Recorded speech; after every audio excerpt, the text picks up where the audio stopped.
Olá pessoal, tudo bem? Tudo certo? Tudo ok por aí? Ter fé ajuda a superar obstáculos? Claro que sim, isso é a mais pura verdade. Quem crê em deuses, seja ele qual for, o deus cristão, o deus hindu, o deus Krishna, o deus dos muçulmanos, o Alá, etc., consegue encarar de frente uma onça, um urso, um leão, e essa segurança, essa confiança, essa audácia como é que surge? Os hindus são famosos na defesa do seu já conhecido Krishna. Os muçulmanos vivem dando provas com atos de suicídio por Alá. Os egípcios conquistaram territórios e mantiveram-se como potência em nome de Horus. Todos esses exemplos da história e da realidade atual nos demonstra que a simples crença de que há alguém por trás lhe protegendo lhe dá a desculpa necessária para encarar qualquer obstáculo. Pois a mente do indivíduo que age assim, se falhar, não será por sua culpa, e sim por culpa de Deus, que ele segue, se não permitiu a ele lograr êxito, e se conseguir, será pela ajuda divina que obteve por adorar seu Deus.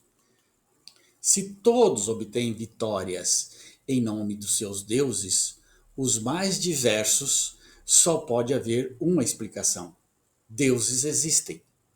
Mas surge outro problema muito importante. Na mente de quem adora um deus, só existe o deus dele. Os demais são mitos falsos. E como fazer isso? E agora, o que fazer? Coitados dos que vivem pela fé. São obrigados a desconhecer os fatos pertinentes a outros deuses, porque senão o seu próprio Deus se torna um mito. Essa situação tem um nome, ela chama-se duplo pensar. O que é duplo pensar? Duplo pensar é a capacidade de aceitar simultaneamente duas crenças contraditórias como corretas, mesmo que elas se anulem. A pessoa consegue ter duas ideias opostas na mente e aceitar ambas como verdadeiras sem sentir contradição. Isso é duplo pensar. Portanto, essa situação tem esse nome chamado duplo pensar e normalmente torna o homem refém de uma pseudo-realidade que vai distanciando cada vez mais da realidade que o cerca. Com esse afastamento e com o tempo, lhe surgem novas características que são os mecanismos de sua mente para lidar com a ilogicidade do duplo pensar. São as pareidolias. O que são pareidolias? Pareidolias é um fenômeno psicológico em que o cérebro humano reconhece padrões familiares como rostos, figuras, em estímulos visuais ou auditivos aleatórios. Por exemplo, olhar uma nuvem e ver um carneirinho. Isso é uma pareidolia. Pois então, são as pareidolias, as miragens, as ilusões dos sentidos que por fim somam-se, tomando conta da mente do indivíduo, criando-lhe uma realidade fictícia que sustenta as suas convicções.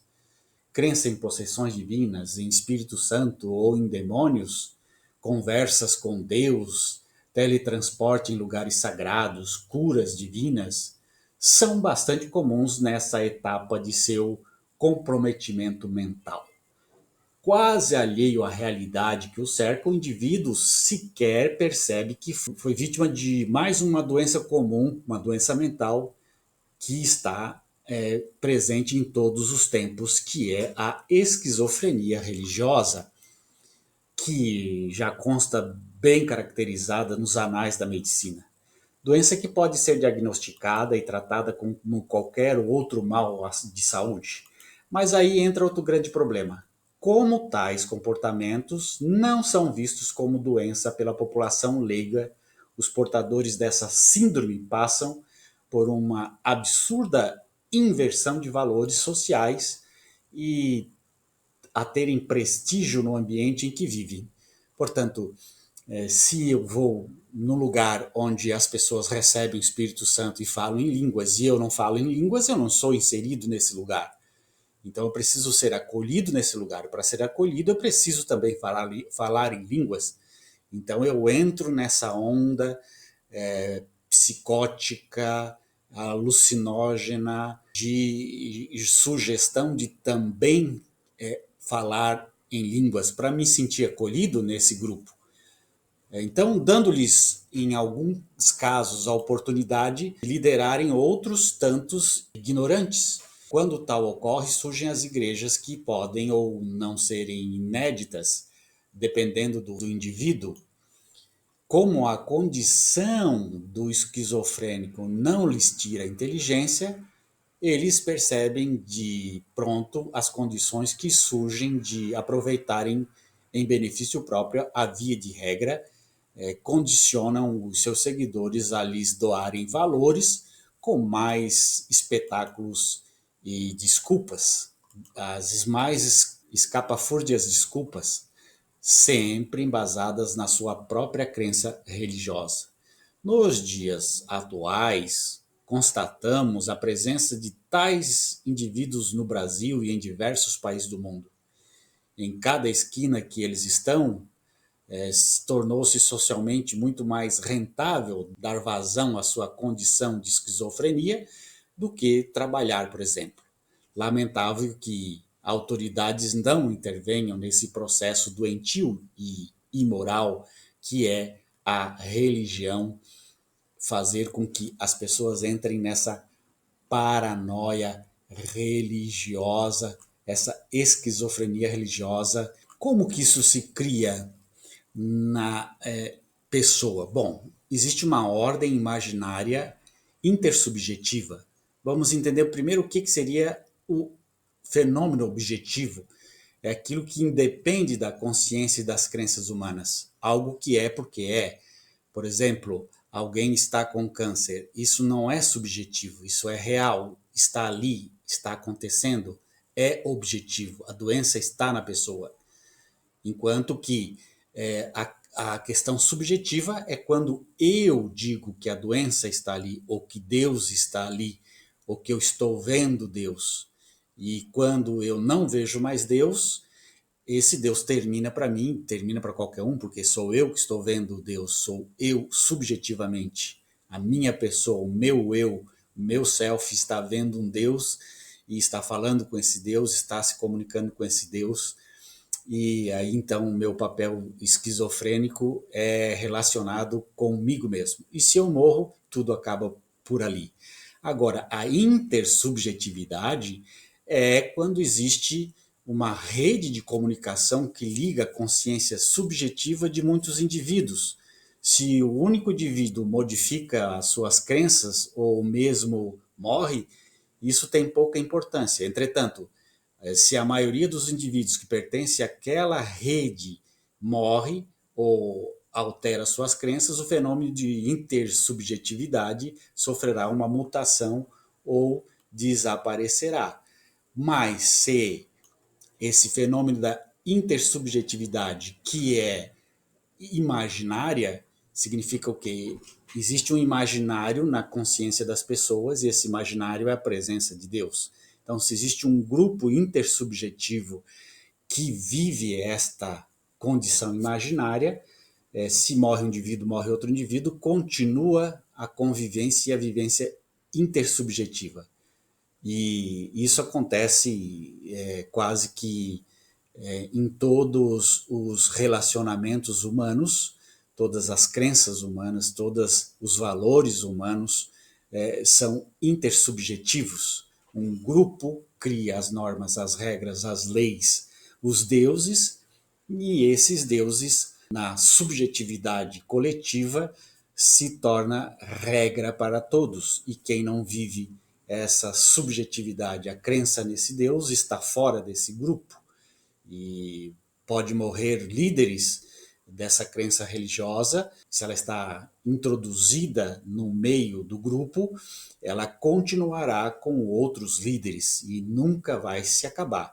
Só vai se acabar se a compreensão intersubjetiva do Deus que está sendo cultuado for modificada. Por exemplo, os hebreus eles acreditavam em vários deuses, E aí, com o judaísmo, com a história se modificando, se tornou uma religião monoteísta que acredita em um Deus só. E isso se tornou por conta da intersubjetividade que foi vendida para uma população, para um grupo, e esse grupo começou a viver essa intersubjetividade de um Deus politeísta, de deuses politeístas, passa-se a crer num Deus monoteísta.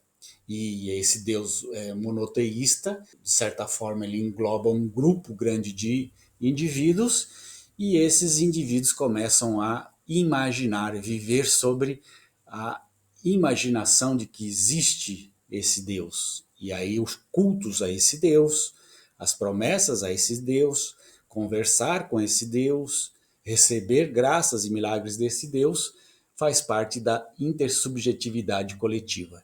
Então você vai numa igreja, as pessoas estão lá vivendo essa intersubjetividade coletiva, que é acreditar naquela fé, naquela crença, naquela doutrina.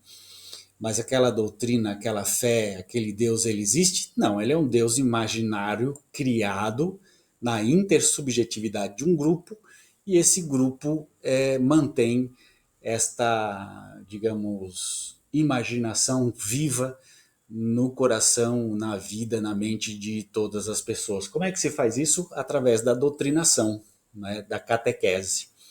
Então, desde criança, alguém nasce numa igreja, numa religião, numa compreensão religiosa, com pais religiosos, ele vai educar os filhos nessa compreensão, e a criança não vai viver mais a sua subjetividade, não vai viver mais a sua objetividade, ele vai começar a internalizar a intersubjetividade.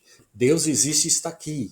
Todo mundo está dizendo que ele está ali, eu também começo a viver esse Deus imaginário, entendendo que esse Deus imaginário é o real. É o real por quê? Porque se todo mundo crê, é porque ele existe. Então, logo, a minha subjetividade se torna grupal e, portanto, intersubjetiva, fazendo com que as crenças religiosas se tornem culturais, como que se eu nascesse na Índia, eu tenho que adorar muitos deuses. Se eu nascer no Brasil, eu tenho que adorar Cristo, porque a maioria culturalmente adora a Cristo.